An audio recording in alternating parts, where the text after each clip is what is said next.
ছোট্টকালে বাপ মারা গেছে, মা মারা গেছে, যাই নামাজে বসে রাত 10টার পরে 12টার পরে মাদ্রাসার ছাত্রদেরকে ঘুমাইতে দিয়া যাই নামাজটা বিছাইয়া রুমের মধ্যে 2 রাকাত নামাজ পড়িয়া মালিককে ডেকে ডেকে বলিল, মালিক আমি এতিমের ঘরে জন্ম নিয়েছি,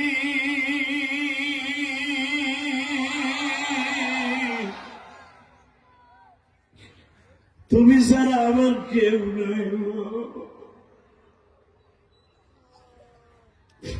আমার শিক্ষক ভাইদেরকে বলবো, আমি জানি অল্প টাকার বেতন পান গো ভাই, মাদ্রাসার শিক্ষকদের অল্প টাকার বেতনে অনেক বরকত আপনি জানেন না।